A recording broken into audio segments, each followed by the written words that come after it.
Dressage is done, and there is a new leader at the top of this year's badminton scoreboard going into the cross-country phase. Laura Collett and her Tokyo Olympic team gold medal winning partner, London 52, wowed the judges to score an impressive 21, taking them to the top of the standings after dressage. He's a phenomenal horse, and it's an absolute pleasure to ride a horse like that in an arena like that. So often you come here and they shrink on you and suck back because of the pressure, and he rose to the occasion, and it was a very nice feeling. And as we're saying, the crowd's back again this year. Does that help him? Does he enjoy that atmosphere and showing off? He seems to, yeah. He would never have been in anything like that before, but I think he is a show-off. He doesn't really like doing the one days anymore because he thinks they're a bit pointless, but just tell him that they're part of getting here. But yeah, he rose to the occasion and showed off, and when he does that, he's exceptional.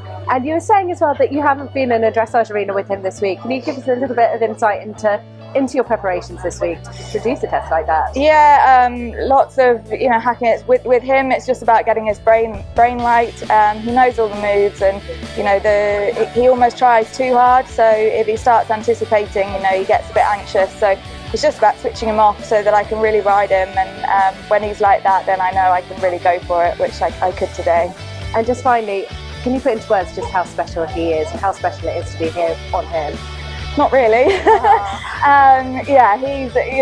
He's a horse of a lifetime. I've always believed in him, and we've had our ups and downs, but he won me my first 5-star and won me an Olympic gold medal, and now I just I owe it to him to let him come and show just how good he is. While there were strong performances on day 2 of dressage here at Badminton, the business end of the leaderboard remains mainly unchanged, with the exception of Laura and London 52 taking the new provisional leader spot. Oliver Townend and his second ride here this week, Ballamore class, are in provisional equal 8th on a score of 25.9. Oliver is among the handful of other riders who have a second horse here this week. Rolls Cantor slots into 10th place on Lordship's Graffalo. I was over the moon with Lordship's Graffalo. He's only rising 10, so I really didn't know what to expect today, but he's produced the best work he's done all week in the arena, so I couldn't be more delighted. And will he have ever experienced an atmosphere like this before?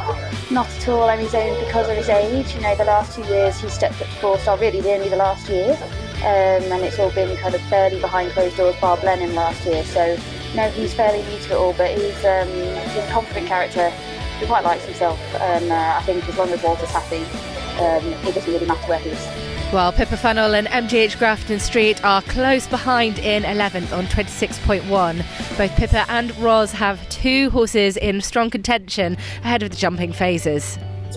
Very happy with him, very happy. As I just said, he's not the biggest, most impressive mover, and he's not built to be sort of a big long neck in front of you, but he behaved really well, and I was thrilled with how his brain was, and he tried hard.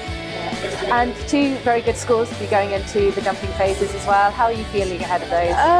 Listen, tomorrow's another day. It's nice to be there or thereabouts. Obviously you'd like to be a bit closer, because obviously if you're behind and they all go really well, you've got no chance of catching them, but for sure they're up there enough to go and be competitive. And just finally, what are your thoughts on the cross-country track out there? Very intense, big and intense. There are a lot of people here for the first time, and there are an awful lot of horses here for the first time, Grafton Street being one of them. So it is pretty serious, and we just have to go out and get stuck in. Strong performances from a number of first-timers today. Jireglikov for France was among those to impress on day 2. He is in provisional 14th overnight on a score of 26.7. I also caught up with Ireland's Susie Berry, who is a badminton first-timer and also a 5-star first-timer. She rides John the Bull, and the pair are in provisional 18th with a score of 28.8. Let's hear what Susie had to say. I was thrilled with him. His trot work was beautiful. The changes weren't perfect, which is even more exciting that there's more to come. But he was so with me, he couldn't have tried any harder, so I was thrilled. And it's your first badminton and your first 5-star. Yeah, a bit crazy coming here, but he's such a scopy jumper, and to have a horse like that to go on my first 5-star, I just thought we'd give it a go and see how we get on. And we saw you have that brilliant finish at Blenheim last year. Tell us, how did he come out of that and how's he come into this season? He's always been quite an arrogant horse anyway, to be honest, but that definitely went to his head, and the prize giving and everything. It's taken me actually until here to feel like I've went in the dressage boards and thought like he's really with me and listening and trying really hard. With the last few runs he's had, he's been quite cocky in the ring, so I was thrilled with him being with me today. The first phase out the way means it is all to play for over Eric Winter's cross-country track on Saturday.